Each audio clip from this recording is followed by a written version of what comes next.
What's up, world? This is the Up Watching Hawaii podcast. I'm Smurf, And it's your guy, Cy, and we watch the games that you can't stay up to. and we also watch the combat sports as well. We are hosted live in the SayLess podcast Discord server.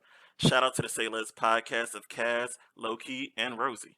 And we are also affiliated with the Otaku Fight Club podcast, hosted by yours truly. And we are also affiliated with the Sips Tea podcast, hosted by Genesis and C Saint, a rapper and a battle rapper out of Buffalo, New York. All the links to everything described here in the bottom of the description, and we'll get started with the show. What's up, world? We made it to the second episode. Yeah, I know. Like, shit. Time's tough out here, but we back. We made it. And, I'm happy. I had a great day today. I don't know about the rest of y'all. Simon, how do you feel about today? Look, man, I didn't think it was gonna happen. Look, let me tell y'all something, man. I'm a closet Michigan fan. I am. I grew up in Ann Arbor for a very long time of my life. A very long period of my life. The University of Michigan has a special place in my heart, and they did something I didn't think I'd ever see again in my lifetime, man. They beat Ohio State. And they beat them handily too. It wasn't like no. You didn't You know, believe it? I believed it it. wasn't Yeah, even like a close game like that. yeah. It was. It was. It was, but it wasn't. It was a lot. But we'll get to that. We gotta like quickly run over shit that's happened today. I will get to me tap dancing on Ohio State's grave in like 2 minutes. But yeah, just finished watching fucking Teofimo Lopez lose his title to Cambosa Jr. That was unexpected. Cambosa Jr. just made it abroad, and Teofimo Lopez is not ready for it. That was strange to see, but we just gonna keep moving on, moving on. A lot of interesting things happened today in college football.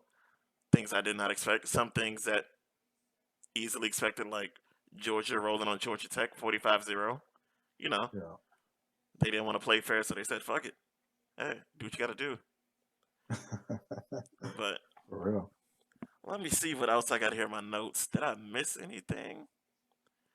Uh, Uh, I don't know if you want to get into it now, but we do have to talk about Alabama and where they should be ranked in the college football ranking oh yeah, as I of was this gonna point get to that because forward. I did watch that game. They are dropping.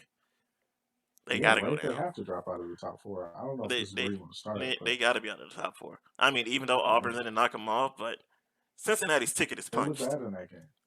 They look Cincinnati's bad ticket in is that game. punched. Cause cause like yeah, we'll just start off talking about Bama Auburn, everybody. I saw the game. Simon, how much of the game did you see? I saw everything until overtime, pretty much. Okay, So I okay. didn't see the finish. Yeah, I saw overtime in the finish. Uh, I think Auburn should have taken out the quarterback because that nigga was walking around on a hobbled leg. When he goes to T-point play mode, your quarterback needs to be able to run. Gives you an extra option to open it up, but unfortunately, it didn't happen. Oh yeah. Also, by the way, people, we're live right now watching BYU versus USC. Hawaii's not playing, and currently Nevada's beating the dog piss out of Colorado State. So I'm keeping on a game that's goddamn competitive.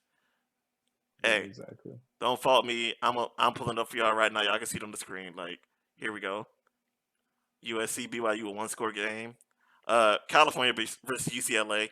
We ain't trying to see those two unranked California teams. Just let us down. Yeah, no, we don't care. And then yeah, Hey, Nevada. remember when UCLA was ranked really highly after beating LSU early this year? Yeah, them sissy blues showed It up, almost and feels like then almost feels like two different football seasons. yeah, it do. This whole thing has been two different football seasons. Remember when Clemson Yeah, was ranked in the top four? yeah. And then remember Clemson was unranked for mad weeks, and now they're back to being what did they end up 9-3? Or I yeah, 9-3, right? I believe they ended up 9-3, Which and is then crazy. and You would then not have thought that. yeah, they were very close to actually making it into the ACC championship ACC game. championship, but it was over yesterday. It was over actually yesterday after NC State survived UNC. I have notes on that. See, I would say this as a college football fan, like rivalry week is like the best week of college football because Every it's the end of the game is going to season. be a little bit competitive. Yeah, and with rivalry week, your record does not matter. It don't matter if you are a No, one-win team playing against an undefeated team. Nothing really matters that's a because y'all just fact. hate one another. everything just gets out of hand. And then you see great games. It's And like, you know them. You play them every year. yeah, Same time. Same same time. play. You know I've been when thinking you're gonna about play them. this. I got beat. Like, if you ever go in the locker rooms, it's got beat whatever team you play on Rivalry Week in the locker room. Yep. It says beat Ohio State in the Michigan locker room. I've been in there. And it I've says seen beat Michigan in the Ohio State locker room. I've seen it. it. Of course. I've had homies But who was look, there and seen it. I want to get back into the Alabama game because I want to talk about it. Yeah. I think that now we all know the committee doesn't watch football, right? But if they did, they saw that Bama game. Yeah, and they saw that Iron Bowl. In terms of that game, it's hard to say that Alabama is a top 4 team in the nation compared to the performances that we saw from the rest of the field, from Michigan, from Georgia, from Cincinnati on Friday or Thursday. I can't remember which day they played. Yeah, but from them, and then from Notre Dame today as well. Notre Dame. Hey, I will get back to this later when I get through the rest of the games I watched, including Cincinnati yesterday on Friday. But people are saying Notre Dame should be ranked above Cincy, but it's like, how you gonna do that when Cincy went inside of Notre Dame's house and beat them? Yeah. I go to your house, beat the brakes off you. Like, I'm the man around the neighborhood, not you. And lose no games. Yeah, right? and I lose. Yeah. And I mean, next week, them facing off against a one-loss Houston should be a good enough bump if they can get a clear, decisive win to get them in there. But let's get back to this Bama Auburn game. Let's stay on topic, all right? So, like I said it last week, this Bama team is not the teams of old where they're just straight up world beaters. Like, there's an obvious formula to how to beat this Bama team, and Auburn used the same strategy that LSU did to keep a close game with them, and Texas A&M used to beat them. It's just, hey, we're going 0 blitzes, cover 0, and we're blitzing. And the thing I saw that Auburn do with their cover 0 blitzes, they did what I call doubles. Is where you where if the opposing team's in the shotgun, you blitz the side that the running back is set up on. You blitz that B gap and you blitz that edge. So that B gap blitz is trying to put pressure if that running back cuts across, and then that edge gap is just in case he flares out. Quarterback still has to try to get over someone's head. Yeah, it's almost like option pressure. So you're reading the running back. Yeah, and then wherever he goes, that quote unquote blitzer can drop back into coverage a little bit. Into coverage again, quote unquote. Yeah, but it was better when they just had the blitzer not drop back in coverage. Like once Alabama got on that last drive all the way through into overtime, they stopped sending those 0 coverage blitzes. That's what was stopping Alabama. And it was so apparent, like, hey, this is literally what works against them. And I mean, Auburn had some good edge rushers. Number 29, I forget your name. If you hear this, I forgot your name. I'll put you in the tag so when you search your name, this video might come up. But he was covering the field. He was looking like Micah Parsons right now in the NFL. Like, he was chasing down the running back from the opposite side of the play side and like chasing him down on the run and being there every play. It was remarkable. I would say this. It's eerily similar to. If anybody watched the Dolphins beat the Ravens not too long ago, that's exactly what they did to Lamar Jackson. It's really good against a dual threat quarterback because it's like, okay, now we have people in the box who are forcing you to throw over us, but you don't have enough time to stretch the field because we're coming after you. So now you have to beat it with slant routes and things of that nature, and it just kind of takes away the danger of having that dual threat guy or that potent offense or that potent running game in general. Yeah, and it was Auburn basically said the same thing Texas A&M said and LSU said. Y'all can't pass block, and we're gonna force y'all to do it. And Alabama almost didn't do it. I mean, they had their wide receiver Williams. He went down. I think it was the second or third drive for Bama, because he also played special teams. He got taken out of the game for targeting on a hit. And so that took one weapon out of their arsenal, but, still work. The way Bama came back, a crazy 97-yard drive with 134 left. It should have been less time left than that, but the Auburn running back was trying to gain a first down and forgot, hey, fall down in bounds instead of letting them hit you out of bounds so we can at least burn 40 seconds off the clock. That just gave him enough time to be able to make that crazy drive, and then you missed overtime. In the first overtime, because Auburn got the ball second, Auburn's tight end, the 4th-string tight end, he made a sexy one-handed catch in the back of the end zone fully covered, bro. It was a nice catch. I don't know if you saw the highlights, but it was nice. It was an excellent catch. But like I said before, like once he got to OT, I felt they should have took their. I know Bo Nix is out. They got this guy in his backup. I feel like they should have took him out and probably put in the next quarterback because I feel like having a hobbled quarterback when it gets to OT, because you basically want because once you get to third OT, you're running nothing but 2 point plays, and I feel like that's the point in time to like, hey, we need to make sure we at least have an option of you running it in as a threat, and I think that was sort of like the dead calls, like, hey, eventually this isn't going to end well for Auburn, and fortunately, Auburn couldn't pull it off to get Bama out the way and basically secure Cincinnati a spot. But what happens, happens. Yeah, I mean, to me, the issue is Alabama did not prove that they were one of the best football teams in the nation today. Like I had said before, to me, if you watch that game, and this is not the first game, this is also compounded with like, if this was the first time that this had happened this season at Alabama, where an unranked opponent played them really closely, Yeah. I wouldn't be so critical. But this is the second time that it's happened. No, this right? LSU third played them time. pretty close too. Third time. Texas A&M was unranked when they played them. Well, yeah, but A&M Yeah, but ended up winning. currently I'm talking about unranked. But whatever. yeah. But Yeah, Texas A&M took them to the edge as well. So it's like yeah. when it's apparent there's a winning formula out there against you that's just obvious. Georgia will more than likely throttle them in this Yeah, conference it's gonna championship be game. over, right? Yeah, it's like Kirby Smart has to see this and Georgia be like, beats them by 20. yeah, I'm putting Georgia by 14 minimum. I'm betting Georgia by 14. Kirby Smart has to see this and Here's be the like, thing, oh, right? yeah, The SEC needs Georgia to win because if Georgia loses, the committee maybe puts them in, but then they maybe put Alabama in over them. Like they're not going to put both if Georgia loses, right? And I don't think that Alabama's losses or loss is strong enough to put them in. But I don't know. I guess since they didn't actually lose today, I would kind of operate them as if they lost today because to me, functionally, if the eye test is part of what the committee takes into consideration, this is a loss to me. Yeah, you definitely have to judge this as just straight up a loss. That's literally what we saw today.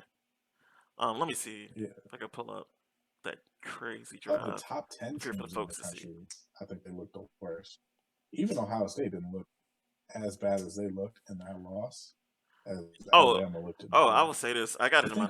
I got it in my backup quarterback. Yeah, I mean, I got it in my notes.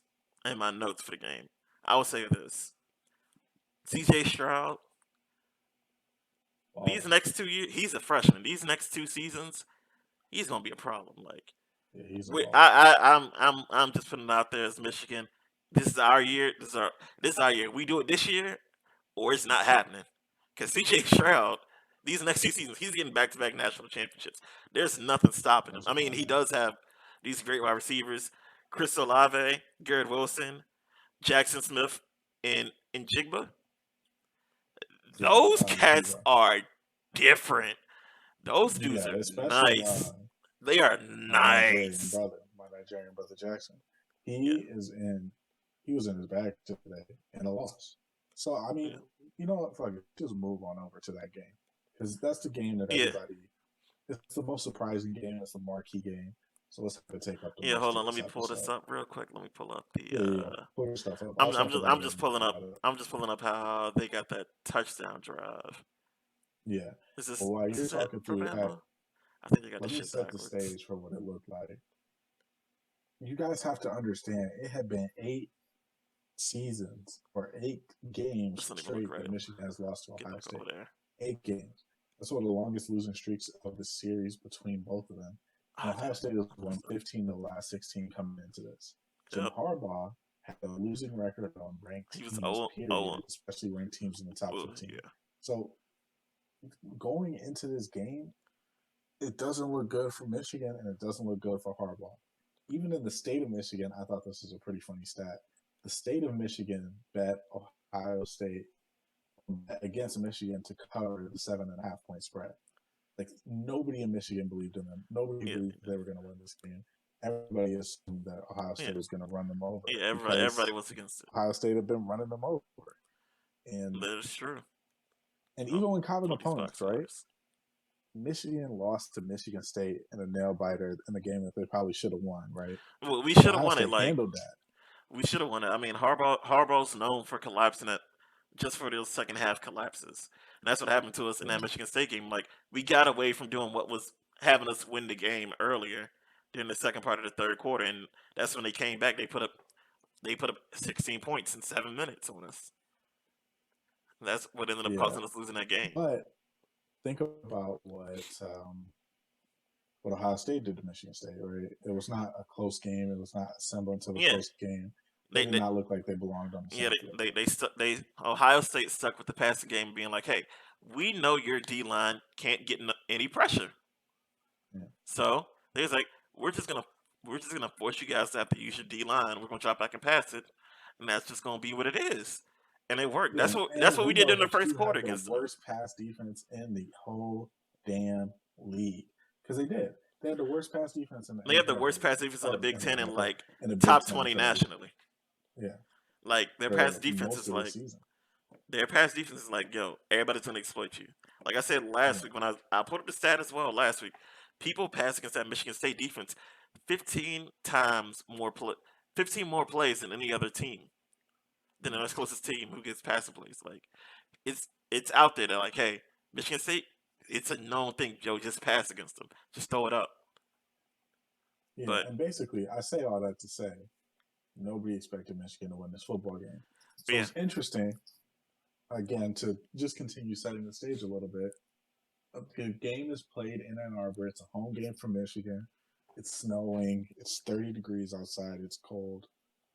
And it just looks like, it's cold and it's snowing, but the weather is not like a real factor. You know what I'm saying? Like you can still throw yeah. the ball. You can still get a good grip on the These ball. are these are It's just both two cold. these are both two Midwestern teams. They're used to this Yeah. Midwestern kind of cold. I mean, looking at the conditions, it seemed like hey, the playing field's even. No one has a real competitive advantage.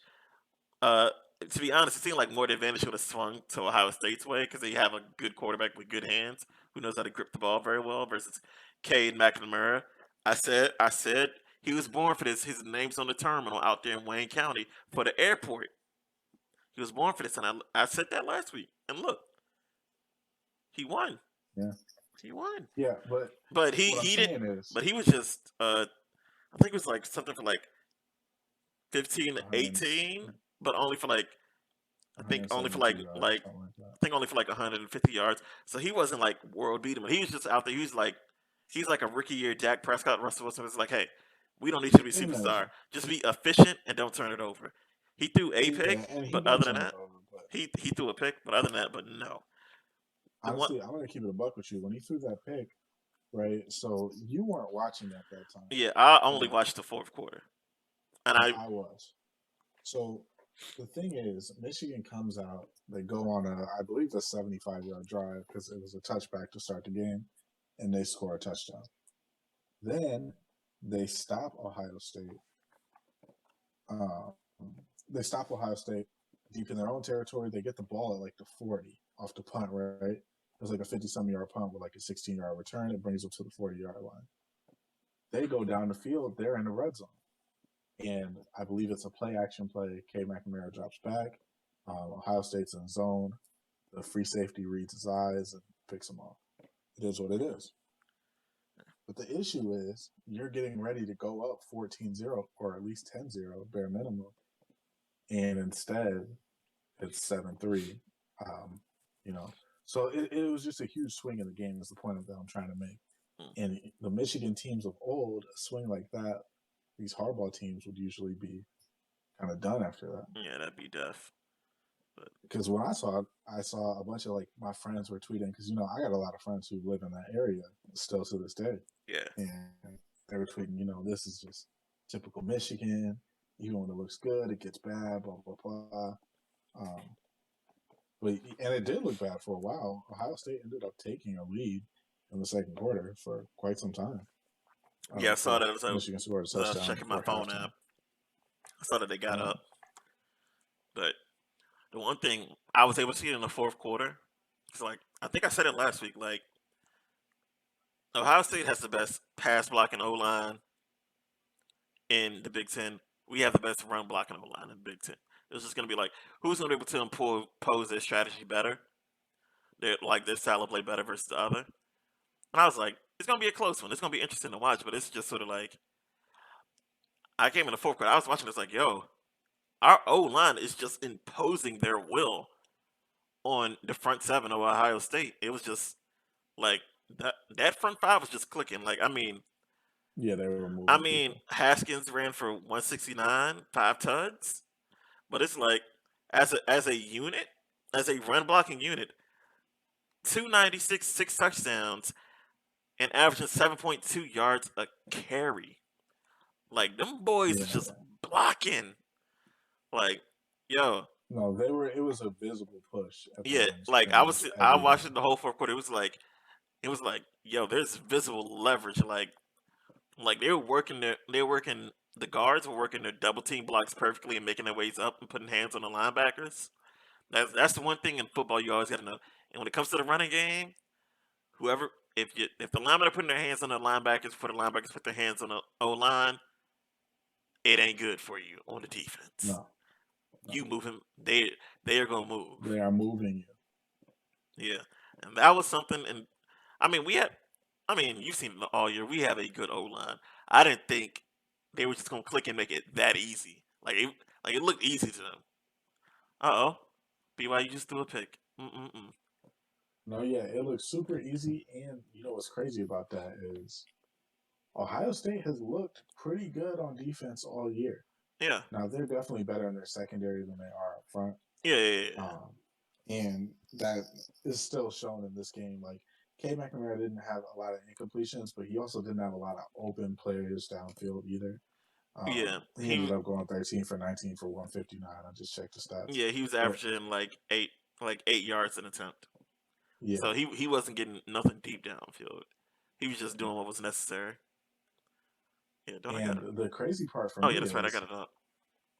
Michigan basically said, yeah, y'all can pass and move the ball up and downfield all you want, but we are going to hold you to field goals, and you're not going to run the ball on us at all. I think they held Yeah. them to 2 point something yards per carry. Yeah, I'm looking at it right now. 64 yards total. 2.1, but it's also because they factor in C.J. Stroud getting sacked. They count Yeah, those as it's rushing 30 attempts in yards. college. But if you take that out, let me see. It's still only like That's 3 and something. 94 to like 24. So yeah, that's something like 3 yards a carry. So like, yeah, they were holding them under around probably like 3.5. I'm not trying to do the math right now, but yeah, you can But even see it. The longest run is a 28-yard run. So that means that's like a third of Henderson's rushing yards right there in one run. So we weren't letting them run. They weren't getting a good attempt. They were. I mean, when you know you got wide receivers that you can't really stop, you just got to let them be who they are. But we got Aiden Hutchinson, David David Ojo David Ojo Ajabo, and up front they were just putting the hurts on them. It was like, hey, we know you get the best pass blocking O line, and it showed today. They do have that, but Hutchinson and Ajabo was just like, hey, we're not gonna make it easy for Stroud. We're gonna we're gonna force him to have to move in the pocket, make a lot of off platform throws. He made a lot of those because his wide receivers are great. But it's like eventually it's like, we keep doing this, he's gonna mess up some of these. And he did. you know And what a funny stat that's what won is us the game. that I saw? Michigan completed passes to 9 different receivers. A couple of those guys were running backs and tight ends, obviously, but Yeah. 9 different receivers got catches. And 1, of 2, those 3, 9, 4, 5, 6, 7, 8, 9. 6 Yep, got 9. multiple catches. So yeah, it's crazy to me. And Ohio State, that they only threw passes to 5 different people, yeah, which and I mean that basically wide receiver core is ridiculous. I don't want to one to the disrespect that wide tight end, receiver one to core. the tight end. You got 5 to Henderson, the running back. Then the rest of the passes, you got Chris Olave got 7, Olave, Wilson got Smith, yeah. 10, Smith Jackson got 11. So it's like that wide receiver core is crazy, and I think also it is low-key a crime that none of those 3 got named to the Bolitnikov finalist list. That's the best wide receiver award in college football for those who aren't aware. But yeah, I think it's a crime that not a single one of them got up there. But I Yeah, think because I think that is the best wide receiving core in the country. yeah, at least one of those Um, 3 got to be up there. Cause like all those guys are like first round picks, Like you can't stop those guys. I mean, I would say you Ridiculous can't stop stuff. those guys, but we stopped them. But You know what's crazy is this is also the first time that a Ryan Day coached Ohio State team has lost a Big Ten game at all. lost the So Big Ten game. Yeah, that's right. Since he's been at coaching, they haven't all. lost the Big Ten game. Yeah, he's been there. This is what, his second year or his third year? I I can't feel like this remember. is his third year. Let me see. Let me see sports But yeah, reference. he hasn't lost a Big Ten game yet. Well, until today. So yeah, see, I wanted to come in here singing, we did it, Door to Explore, but I was like, damn, copyright might get me. So you know what I'm saying? I'm just gonna do this all a cappella. Dun dun dun dun dun dun. Now me see more. We did it, yeah. We took down the podcast. We'll win the Big Ten, and we did it, yeah. Well, thank you for that performance. And okay, this is the other thing that I want to talk about now because, last week we kind of focused on a lot of teams that nobody knew about and just introducing them to teams that Yeah. don't get as much of the spotlight. It's Actually, playoff time, baby. since Ryan Day has started coaching Ohio State, I'm looking at it right now. You can see it on my screen. The only time this is his first regular season loss. Period. He's only Well, ever no, he lost in the lost to postseason. Oregon earlier. Oh yeah, Oregon. Yeah, I forgot about Oregon, but yeah, Oregon and this are his only two regular season losses. Every other loss is in the postseason for him. Yeah. So Yeah, it's wild. It's wild. yeah. Great coach. But yeah, Shout out Ryan Day. We beat your ass, but you are good at your job. I'll give you that. We'll see you again next year, nigga. Yeah. Oh, but yeah, that's what I was saying. I want to see what that playoff picture is looking like. Because do you have like a top 4 drafted up that you would go with right now? A top 4 drafted up. I should have wrote that down on my notes, but it's like off the top of my head, my current top 4 because I'm looking at it. Let me actually look at where folks are. I can go for you. I'm just gonna look at conference standings. I know my top 3 are. I don't know who my number 4 is. Is my problem. All right. My So while you're doing that, I'll go through mine. Yeah, because my top 3 is obviously UGA, Michigan, Cincinnati. Currently at this point, it's like it's those 3. Who's fighting for that last number 4 spot? Yeah. See, I have Georgia 1, obviously. I have Michigan 2 with this strong win against Ohio State, who looked unbeatable pretty much after that Oregon loss before this. And then, yeah, I have Cincinnati sitting at either the 3 or the 4 spot. Let me see college And the football thing rankings. is, Notre Dame is the next ranked team that didn't lose and wasn't Alabama. But Well, I would say, you know what? hmm, That last number 4 spot, to be honest, because Notre Dame, I'm not really feeling them. Like, I mean, they beat up on a questionable Stanford team right now. Let me look it up. Their schedule, the schedule of wins. I don't see really any impressive wins. I mean, I would count UNC there. they beat the UNC's a brakes tough off out. of UNC's a they beat tough the out. brakes off of Wisconsin. And Wisconsin ended up being Yeah, pretty good. yeah, they But just Wisconsin lost today as well. yeah. Wisconsin lost today. That means us at Michigan, we got to see Iowa in the Big Ten championship game. Yeah. But And I would their next best win is probably Purdue. Right. So those are yeah the 2 big wins. And Purdue is not ranked at the moment. yeah I would So say yeah. but yeah. Let me go through my 4 real quick. I would say So I have Georgia honestly. 1. I have Michigan 2. I don't think Oklahoma State's resume is strong enough. Uh, Um, I would and I say think that Alabama is out of the picture because they're going to lose to Georgia, right? So I would go Georgia 1, Michigan 2, Cincy 3, which yeah is going to be kind of a hot take here because the committee's going to keep them at 4, but I put them at 3. yeah And then I think I have to put Notre Dame in at 4 because their only loss ends up coming to a playoff team. yeah So I think you kind of have to put them in. yeah. Oklahoma State has a decent resume. I mean they uh weak Montana, weak Tulsa. Boise State's always a good team. They're always a good team, always a tough out. They beat Kansas State, who's actually doing pretty well this year. Then they beat Baylor. They lost to a tough out Iowa State team. Iowa State was a very good team this year. Texas doesn't count because Texas is fucking Texas. And they stumped on Kansas, stumped on something on West Virginia, TCU, then blank Texas Tech the other week. Then they just beat Oklahoma today. I get some points in that game. That was a wild one. That was, as the name implies, it was bedlam. Yeah, Good very fun good. first half. Then it seemed like Oklahoma State was just imploding. Like first Yeah, their first drive ends in a safety. So Oklahoma gets the safety, they get two, they punt it back. They make them go 3 and out. Then Oklahoma State muffs the punt, and Oklahoma picks it up for a TD. So it's like they just gave up 9 in like 2 minutes. So it seemed like everything was going bad. But then you know, Mike Gundy, RIP to the mullet, but he got them boys back together, and hey, they they they pulled pulled it it out, out. They pulled it out. which means that they have a date with Baylor next week. Yep. That's honestly what was being played for today. Yeah, who got to Oklahoma and play Oklahoma State. Baylor? Bedlam was being played to see who gets to play Baylor.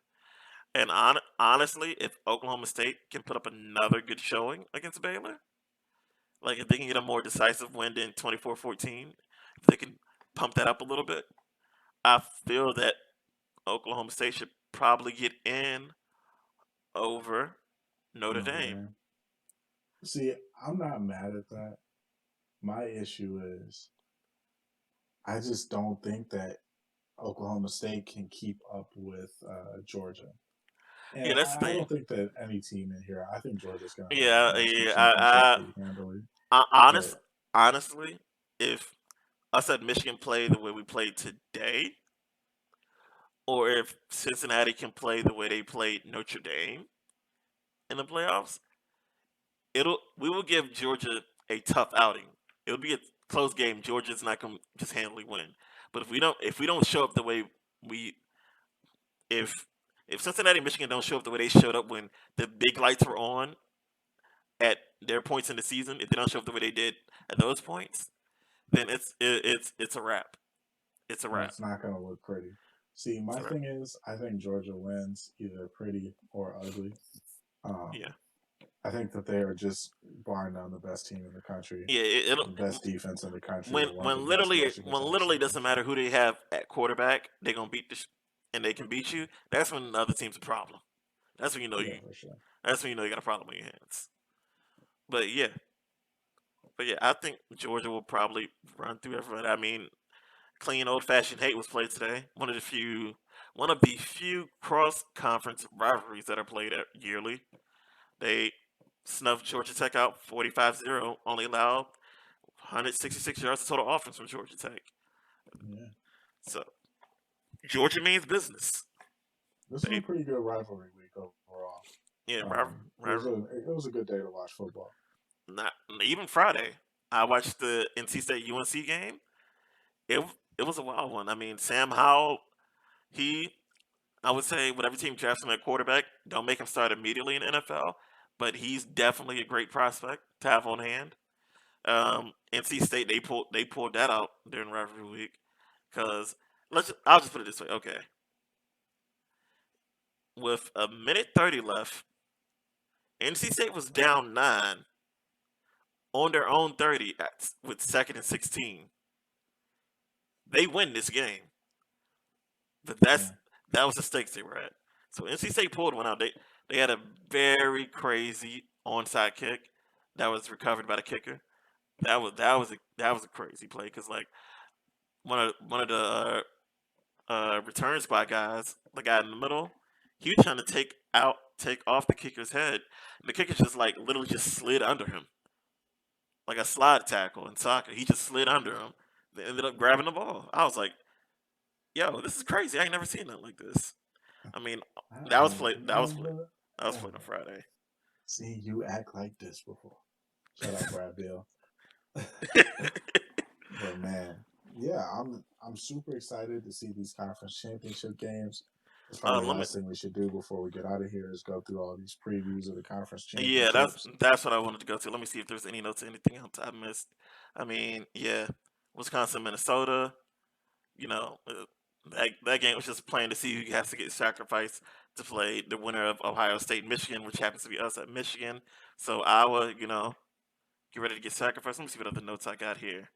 Oh, bro, put out a sad meet one time for the squad. Meep. Freaking Meep. Man. The North Texas Mean Green stomped on UTSA Yeah, on what Rivalry Week. happened, man? I don't know. I didn't watch the game. I don't even. I didn't watch it either. It may have not even been televised. Let me check. Let me check. Wait, where am I at? Where am I at here? Let me get game. Could have not been televised. Let me see. Where are the road runners at on here? Um. Oh yeah, it doesn't tell you after the game's over, but yeah, They are still 45 going to 23. the conference championship game, I assume, right? Yeah, they're going to the conference championship game. Let me see if I can pull it up for next week. Week 14, aka conference championship week. Yeah, UTSA will be playing. I don't got it ranked. You know what? We just put the whole thing up here. Uh, While you're going they through don't got that, it. They I'll don't got just it filled in for some reason, but yeah, it is what it is. Starting with the ACC, since it's probably the weakest of the Power Five conferences in terms of playoff implications. We got Wake Forest playing Pittsburgh. Um, I don't know, man. I have no interest in this game, honestly. Wake yeah, Forest had a good season. You know, they ended up 10-2, yeah. and And to think one of the Pittsburgh Heisman, also ended up 10-2. yeah, to think they probably could have been undefeated if they had one of the Heisman front runners still Kenneth stay with their Walker school. Jr. Kenneth Walker Jr. transferred to Michigan State. If he stayed Yeah, at Wake Forest, they may have been undefeated. Who knows? very true. Yeah. And then in the Big 12, like we talked about a little bit earlier, we Uh, got Okie State and Baylor. Yep. So that's going to be a good game. There are playoff implications there. If Yeah. Oklahoma State Big can playoff manage to beat Baylor implications. again, they can definitely sneak their way into the playoff. Yep. And then we got Michigan, Iowa in the Big 10. Yep. Um, we are all praying that Iowa does not pull a rabbit out of its hat and win this game. Not that Yeah. I think they will, but Yeah. I'm praying that it doesn't happen. We have to pray for that because chaos would soon commence. Yeah. The Okay. Big 10 doesn't get in if Iowa wins the conference. Yeah. It's Straight up, straight down. honestly we need basically the clean three, which would be Michigan, Cincinnati, and Georgia, to all win. Yeah. Because if at least one of them loses, the waters get very Alabama's muddy. probably, yeah. The waters get And very knowing the muddy. voters, Alabama could sneak in with 2 losses. But Exactly. anyway, before I get all angry and start throwing my stuff around this room at 12:57 a.m. In the Pac-12, we have another game that, in terms of playoff implications, is a bit meaningless. We got a But rematch of our yeah, episode from last week. in terms of blood, this game matters. Yeah. We got Oregon and Utah. Yeah. So Oregon versus Utah, the game we watched last week, where yeah, we Utah were put the legitimately smack down on them boys. we were legitimately surprised. We saw Old Yeller get killed like twice in the same movie. It was Yeah, really crazy. bad. It was really bad. Can Oregon and And Kayvon then Thibodeau get it back in blood? Well, we'll see. We'll see. And then and then the absolute last game is the SEC championship, which has huge playoff implications. And those big ones. implications is the SEC going to send one team to the playoff or two? We got Georgia, Bama. If Bama wins, Ju- obviously they're yeah. in. Judging by what we saw If Georgia today, wins, they are sending one. one. Yeah. And then It looks like it might be bad. I mean, just looking at it right now, even though they don't have Conference USA up here, because I don't know why. Let me check the standings over there at Conference USA. Is there something fishy that they're not trying to show up? Because it should just straight up be It's U, UTSA and Western U, Kentucky. yeah, UTSA, Western Kentucky. No playoff implications, but that should also be a very entertaining game to watch. That'll be a funny game to watch for those out there. I would say Mid American. You got let me see. You got Kent State versus, will it be Northern Illinois or will it be Central Michigan? It'll Northern versus Northern has a Illinois. tiebreaker. Northern Illinois Yeah. has the tiebreaker. They beat Central Michigan. Mountain West. You got, hey, watch the Mountain West game. You have an opportunity to see the punt god in the flesh if you haven't seen him already. My God is nasty. He is Matt a ridiculous human Matt being. Araiza. He handles kicking and punting duties, but it's his punting duties that got everybody's attention. He's regularly bombing 60-yard punts. It's not human, which is why we call him punt god. San Diego State will be taking on Utah State. Also interesting fact: San Diego State they're 11-1 on the season. Mind you, they did this having to play all their home games 120 miles away from the school. They currently have no stadium. They got to travel from San Diego all the way up to Carson to play in what some of you may know as the former Los Angeles Chargers Stadium when they were in Mhm. their move, which is also the LA Galaxy Soccer Stadium. That is where they have to play at. That's where they were traveling this whole season to play home games. Which basically, technically, they never played a home game this whole season. They had to travel. So Shout out congrats to to the them. Aztecs, by the way. I Yeah, love San yeah, Diego you got to State. shout out to them. Who was it? Was it Marshall Falk? I think it was Marshall Falk at San Diego State graduate. Marshall Falk went to San Diego State. Different Yeah, sport, yeah, but yeah. Kawhi Leonard went to Yeah. San Diego State. Marshall Falk, when he was playing at San Diego State, he was the sole reason that ESPN and the sports channels back then put in the 11 p.m. game block because people wanted to see him that badly. Marshall Falk was tearing it up back then. Shout out to the Aztecs. Shout out to RIP to San Diego Credit Union Stadium, aka Qualcomm. But hey, we look forward to seeing what y'all do next year. Y'all did good. Maybe y'all might come up again next year. Let's see. Sun Belt. We got my father's alma mater, Appalachian State, taking on the Louisiana Raging Cajuns. Then yeah, I think that's it. I think we got them all. Let me see. Who is who? All right. Let's just point it out. Which? Oh yeah, we also forgot to talk about Cincinnati versus Houston, an American Athletic Conference championship game. You know that should put for Cincinnati if they beat an 11-1 Houston should put a nice little seal on them making the playoffs. Should do it, Yeah. but who knows what the committee would do. Oh yeah, that's something I forgot to bring up. Let me see. Let me go back. Was it 2014? I'm gonna try to pull it up. I think it was the 2014, the TCU Baylor incident, where the playoff committee just said, "No, we don't like y'all. Yeah. We're going into the last week. Baylor and TCU were ranked number 3 and 4, and the teams they played against they both stumped them out, and then they just both got bumped out the playoffs. It was some craziness. I'm trying to see if I It can was find the insane. rankings. Polls and ratings. Here we go. Let's go. Okay, here we go. So yeah, wait, is this right or am I wrong? Okay, yeah. Going into week 14. See right there, TCU 10-1, sitting right there, nice and pretty. Then the next week, boom, they gone. They went from 3-6 Yeah, that was after insane. winning a game. That And was who? the game or the season where they put Ohio State in at 4. Yeah, that was Ohio State. That was when Ohio State had just got off probation. Yeah. Yeah, this is But TCU then stump. Ohio State ended up winning the championship. Yeah, That year, right? Ohio State was the right pick to put in there.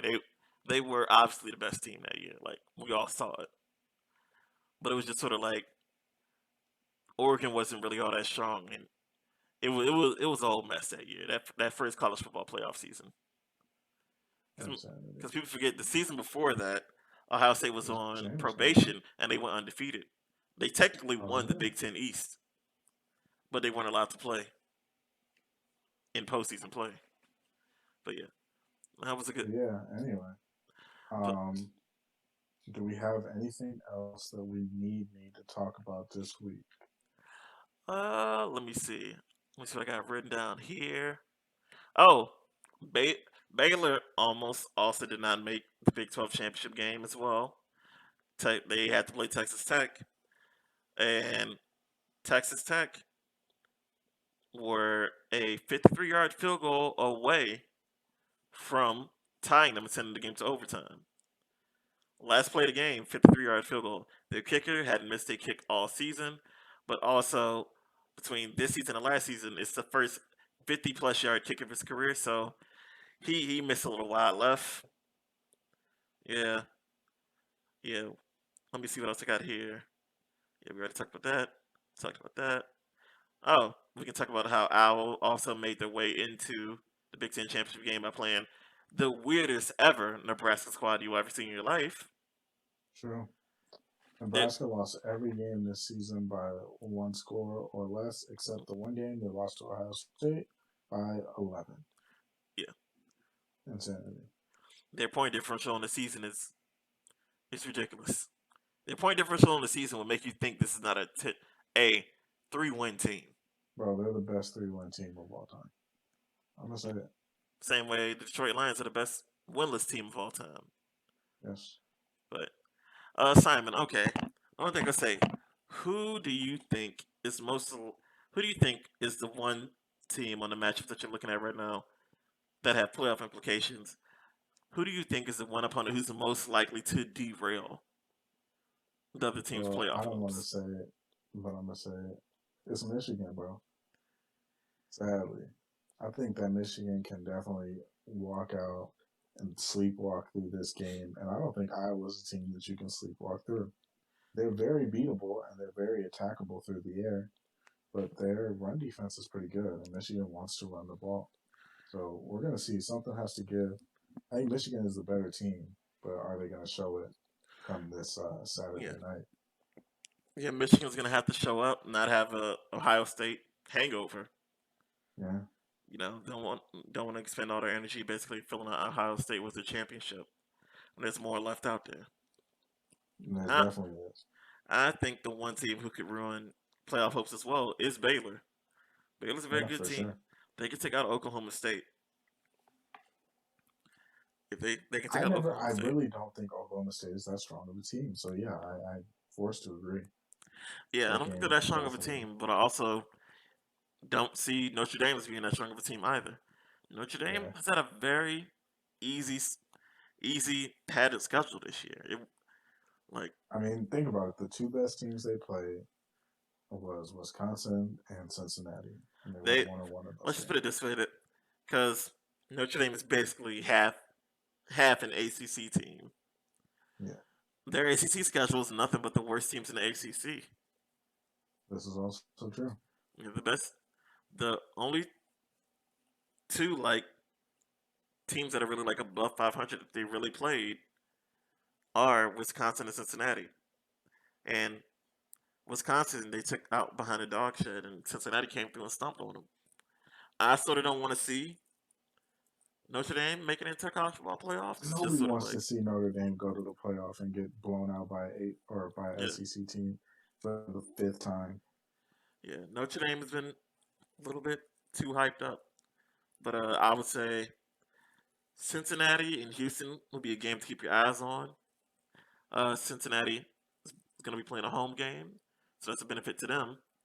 Yeah, But that's a game to keep your eyes on because who knows what could happen. Desmond Ritter and Alec Pierce, if their connection can stand strong throwing the ball, that'll be a good game. Georgia versus Alabama, I feel like as long as Kirby Smart doesn't do anything stupid, Georgia should have this in hand. And we for should be sure. coming back to y'all next week singing Happy Trails. Hopefully, because look, honestly, here's the issue. I think every 4 seed gets stomped by Georgia if Alabama doesn't win this Saturday. But I think the college football playoff may be more interesting if both Alabama and Georgia can go to it. Because honestly, I think that Alabama is better than Oklahoma State. I think Alabama is better than Notre Dame. I think Alabama is better than. Uh, Honestly, actually, that's about it. Honestly, I think honestly, Michigan can give Alabama a run for their money. I think yeah, Cincinnati can give I believe Alabama a run us for at their money. Michigan could beat Bama. I believe Cincinnati could beat Bama. I also believe that the, okay, I will say this: Oklahoma is probably the best team that's missing out. As an overall team, Oklahoma's great except for one position, and that's at quarterback. Yeah, This is not a shot at Caleb Williams. Yo, he just got pushed in the starting halfway through the season. Caleb Williams is a good quarterback. He's just not at he's just not at the level of a junior senior level yeah, quarterback he's not elite. He's not elite. who would have that elite talent yet. He's on his way to being there, but he's not there yet. He's on that journey. Well, bro, think about it. Spencer Rattler he might have been the most favored Heisman candidate this year. Yeah, I'm pretty sure he was. coming into the season, he was the Heisman favorite. Yeah, He was the Heisman favorite coming into the season by a long shot. Yeah, I don't want to go through talking about Oklahoma and their quarterback woes because they're not going anywhere. Let's All right. let's go ahead and get us out of here. Okay. Some look aheads for next week. Okay, just one last thing on Oklahoma. Okay. Which conference do you think picks up Spencer Rattler in the transfer portal? Yeah, true. He's definitely not staying there. I could see he moves to a middle of the road Big Ten school or a middle of the road SEC school. Might get picked up by Missouri, Kelly Bryant style. Yeah. Might get picked up by not a Nebraska, not a Purdue, but one of those type of Big Ten teams. Maybe Wisconsin. You know what? Maybe Penn State. You know what? I'm just gonna throw this out as a long shot. If you hear this podcast and this actually happens, you know what? You hear this podcast, leave a comment saying this won't happen. If you're willing to bet me, let's put it $150 on it. If it happens, you owe me $500. If it doesn't happen, I owe you $100. Five to 1 odds, baby. 5 to 1 odds in my favor. I'm hedging my bet. But hey, I'm picking one school out of 124 schools. So hey, the odds are in your favor, but I'm just putting this out there. Spencer Rattler, I think he ends up at UNC with Matt Brown.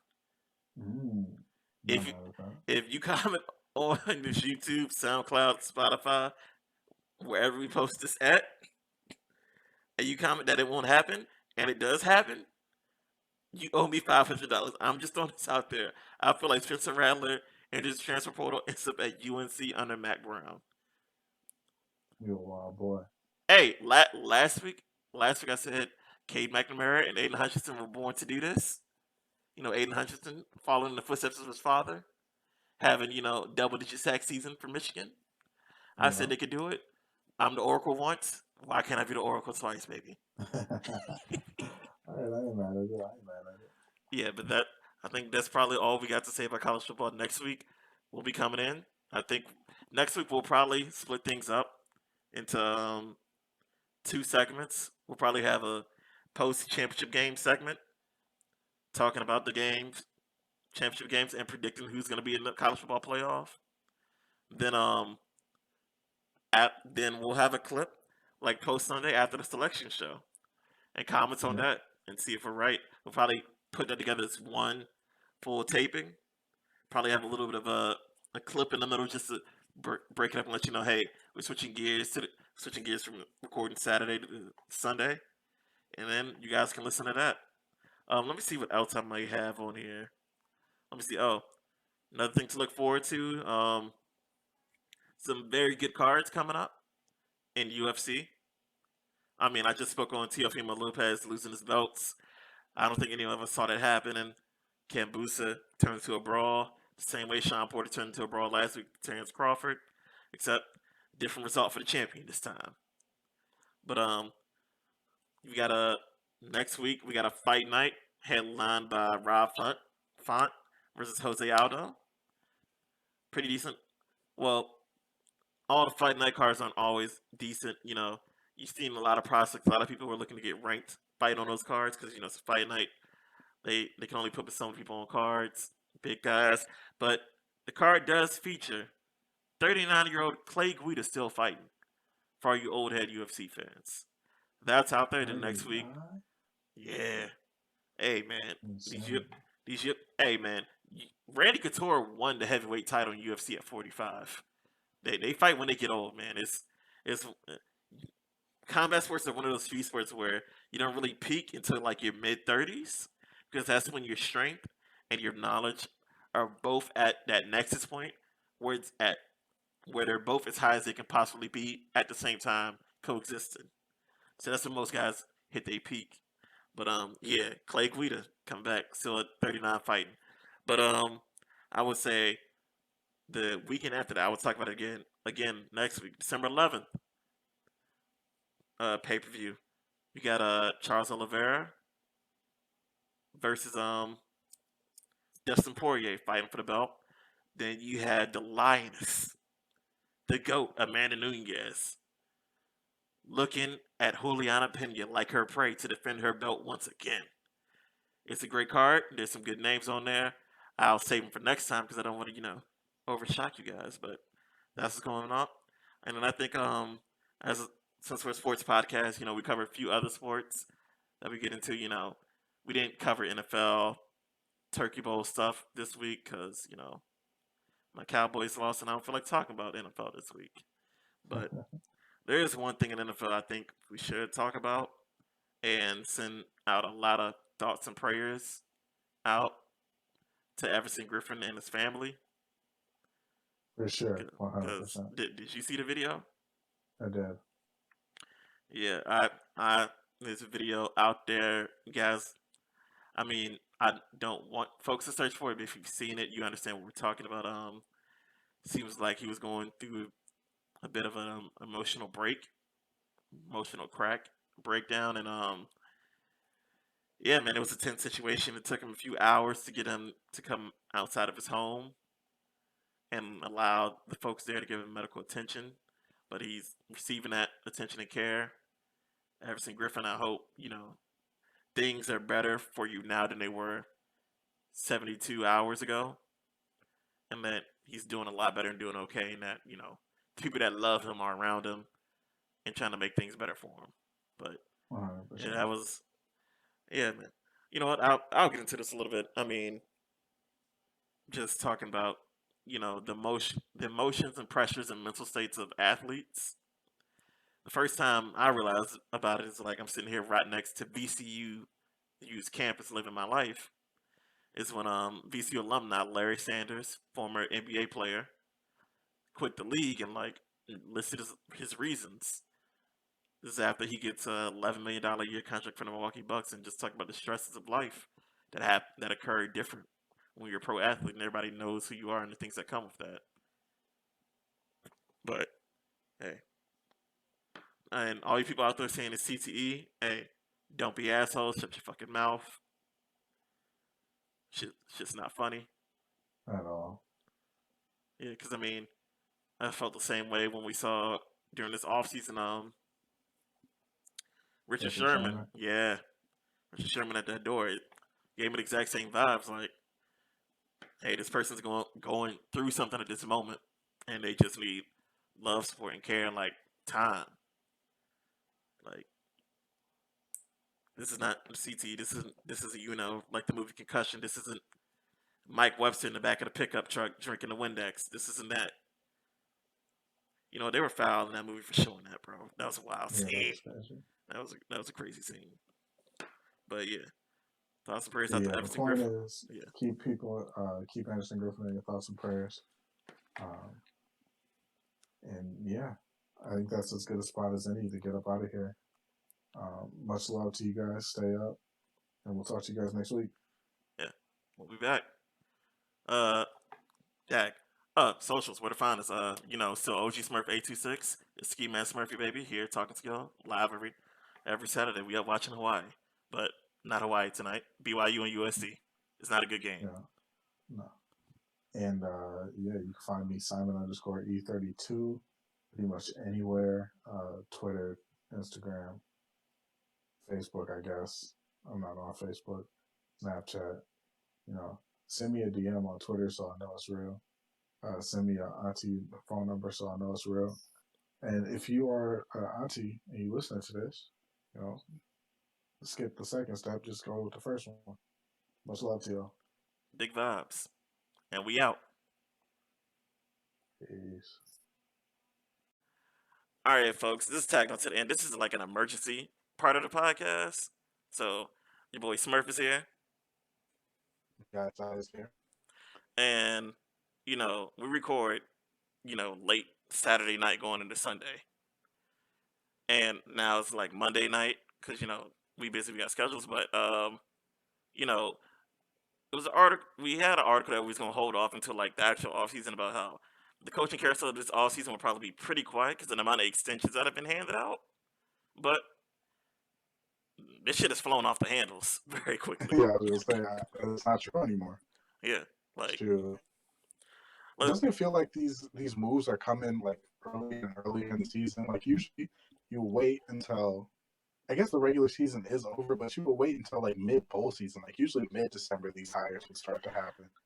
But yeah, now it seems like they're happening earlier and earlier in the year. yeah. You breaking up a little bit, Simon. Getting a little Oh, wobbly. I don't know if that's me on your side, but hopefully it gets all good. But yeah. it should be fixed now. Oh Let me yeah, see yeah, if it's yeah. You better good now. now? You good now? But All right.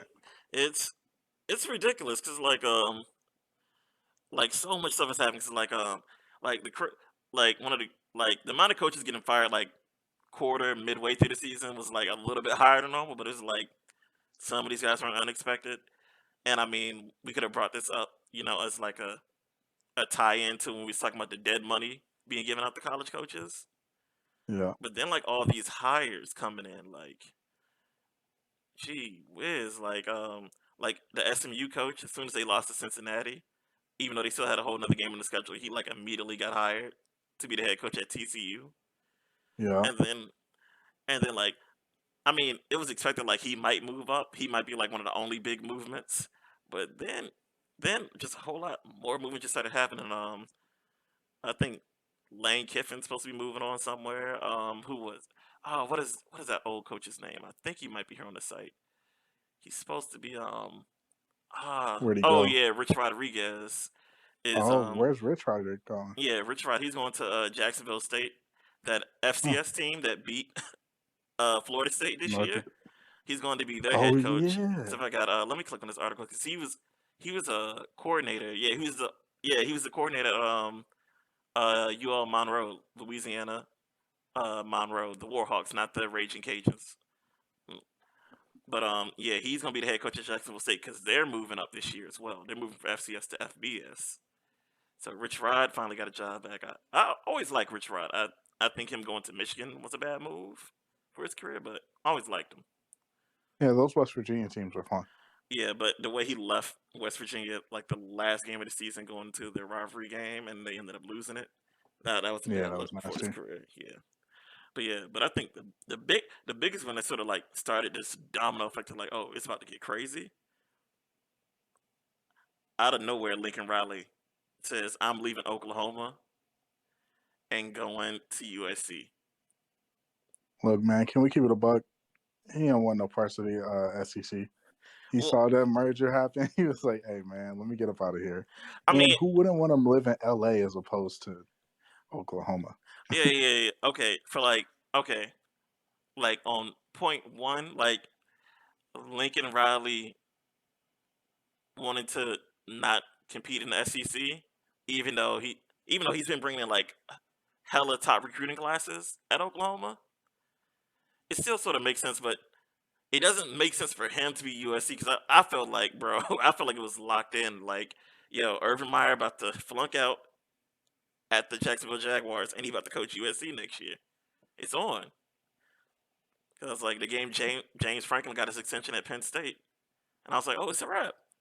Next season, USC is going to be coached by Urban Meyer. And just out of nowhere, like this had no lead up to it or nothing. No, nothing crazy at all. At all.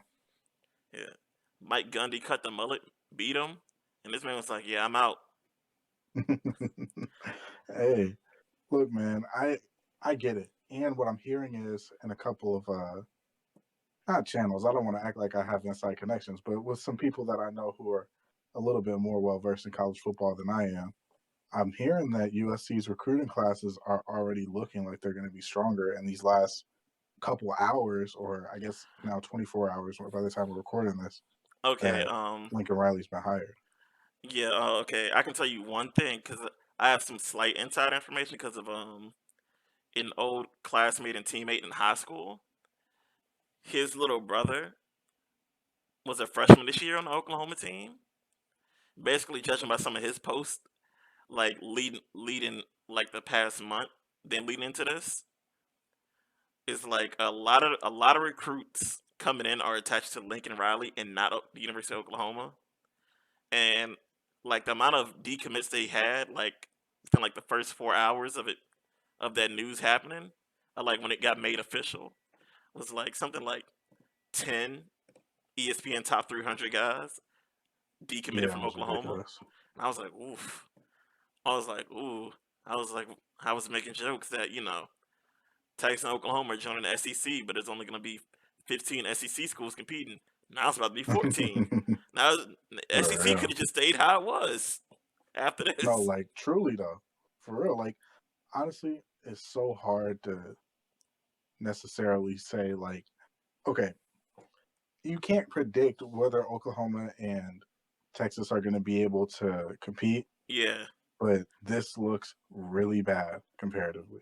You know what I'm saying? yeah. Like, Like if Lincoln Riley would have said they keep the same recruits, it's sort of like okay, Oklahoma. Well, Texas is never going to do good. We can just get that out you the way. know, But Oklahoma, it would be like, all right, depending on how they realign the conference for them coming in, Oklahoma could look and have good standing year on year coming right in, like the two former Big 12 teams did in Missouri and Texas A&M. yeah, because When they they came both in. came in the SEC West, and obviously, No, no, I think Missouri's in Missouri the was in East, the right? East, Texas A&M Yeah, was in the West, and they both yeah, Missouri's definitely in the East. yeah, and within the first 3 seasons, each one of them had won the division at least one time. Yeah, So yeah, but because A&M won it off of a. They've beaten Alabama twice at this point. They are an SEC team right now, yeah, in my well, opinion. this And isn't like the Missouri, second. They they beat them. got Is Florida this and what Georgia's down years. they beat them? Did they beat them? Did they beat them twice with Johnny Manziel? I think they only beat them once with Johnny Manziel. I think, I know they beat them twice with when Kevin Sumlin was coaching. I didn't know if both of yeah, them Manziel was at quarterback, I don't think they were both or Manziel. was it could it have been Tannehill was one of the times? Yeah, Tannehill was definitely one of Okay, the okay, times. okay, yeah. So yeah, Texas A&M is an SEC school through and through. Like they went Missouri is as well, even though since they had the protests with their players, the team hasn't been the same since. But Missouri, they came in strong too. Michael Sam, Shane Ray, and the gang, they came in Yeah, busting heads in the SEC. But yeah, now it's looking like yeah, the only way Oklahoma survives coming into the SEC is either getting placed in the East, or if they, as people thought they would do, is split it into 4 divisions of 4 teams, and that could maybe give them some leeway because they'll probably just throw all uh, Oklahoma, A&M, Texas, and Missouri all in one division in like yeah, the far west. So then they'll have a better chance of standing out. But yeah, this looks bad. Like the amount of recruits they've been losing is is not good. But also shout out to Bob Stoops though, for real. coming in and being like, yeah, our interim coach, get the boys together. And then the guy who I was talking about, once he saw Bob Stoops was in there, he was like, yeah, this is the right change that all the players wanted because I'm seeing things saying there was also a little bit of unrest in the locker room that really started with the Spencer Rattler Caleb Williams situation. Started bringing everything to a head that had been going on over the past year or two, and Yeah, also because from what I understand, now I don't. Again, I don't want to act like I know people on the inside of yeah, Oklahoma's organization, but from what I understand, the talk of that locker room was that Spencer Rattler wasn't all it was cracked up to be, and so basically, and he was just Lincoln Riley's guy, and we'll yeah, see if he's Lincoln Riley's guy because he entered the transfer portal. And so we'll see if he follows him over to USC to see if Lincoln wants one of his familiar guys. Because that's something that coaches like to do in this transport or in this transfer portal era, is take yeah. a guy or two with them. Well, I mean that's what even before the transfer portal era. But I'll just say one thing before I continue. Hey, I'm close to being an Oracle. If he goes Oh to yeah, UNC and gets coached by Mac Brown, bro, someone owed me $500. I don't know who, but somebody do. for That's real. but yeah, even before the transfer portal was like a thing, because for those who don't know, like before the transfer portal was created, like in order for a kid to transfer, unless he was a grad transfer, like he graduated, graduated to school and which allowed him to freely pick schools, he would literally have to go to the head coach and ask the head coach for permission and have to literally get a form signed off for him to leave that program. And then he'd have to sit out a year. Yeah. Then sit out a year or go down to a lower division school and play. Then come back up. But either way, he'd still miss a year. The transfer portal basically has made things better.